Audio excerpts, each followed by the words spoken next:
আসসালামু আলাইকুম। সবাইকে শুভেচ্ছা জানাচ্ছি পাবনার সেলাইদহ ঘাট থেকে। আমার পিছনে দেখতে পাচ্ছেন পদ্মা নদী। আমি এই পার থেকে ওই পার এই নদী পার হয়ে যাব। আমি আসছি এখান থেকে ৫ কিলোমিটার দূরে পাবনা শহর থেকে। এই যে ট্রলার আপনারা দেখতে পাচ্ছেন, এই যে ট্রলার, এই যে ট্রলার, এই ট্রলারে আমি পার হব। সবাই আমার মোটরসাইকেল প্লাস আমরা সবাই এখানে যারা আছেন সবাই এই ট্রলারে পার হয়ে এই পদ্মার ওই পারে যে সেলাই দেওয়া ঘাট আছে ওই সেলাই দেওয়া ঘাটে যেয়ে পৌঁছাবো। সময় লাগবে আনুমানিক ১ ঘন্টা। সবাই দেখেন, হ্যাঁ দেখেন, ওই পারের ওই সেলাই দেওয়া ঘাট থেকে এই পদ্মা পার হয়ে এই ট্রলার সবাইকে নিয়ে আসছেন এবং আমরাও এই ট্রলার দিয়েই আবার সেলাই দেওয়ার ওই পারে যাব, পদ্মার ওই পারে যাব সেলাই দেওয়া ঘাটে।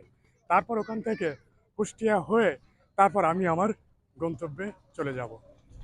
দেখেন কত মানুষ অপেক্ষা করছে এই নৌকাটার জন্য, অর্থাৎ এই ট্রলারের জন্য নদী পার হবে।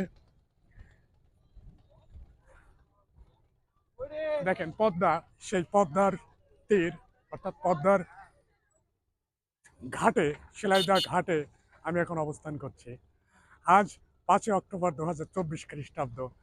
এখন সময় আমার ঘড়িতে প্রায় ৫টা, অর্থাৎ পৌনে ৫টা। এই মুহূর্তে আপনারা আপনারা দেখতে পাচ্ছেন এই ট্রলার থেকে সবাই নামছে। সবাই নামার পরে আমরা আবার এই ট্রলারে উঠে তারপর পদ্মা পার হয়ে আবার ওই পারের যে সেলাইদা ঘাট আছে ওই সেলাইদা ঘাটে যেয়ে পৌঁছাবো। দেখেন এখানে কত উৎসুক মানুষ আছে, অনেকেই আছেন বেড়াতে আসছেন। এখানে আছে কাশবন, দেখতে পাচ্ছেন কত সুন্দর কাশবন। এই যে নদীর পাশে কাশবন। বিকাল হলেই শহরের মানুষজন এখানে বেড়াতে আসে। তো যাই হোক, সবাইকে ধন্যবাদ জানাচ্ছি এই ভিডিওটা দেখার জন্য। সেলাই দেওয়ার পদ্মার পাড় থেকে আমি মোহাম্মদ রকিবুজ্জামান সবাইকে ধন্যবাদ জানিয়ে সবার প্রতি রইল আমার শুভকামনা। আসসালামু আলাইকুম।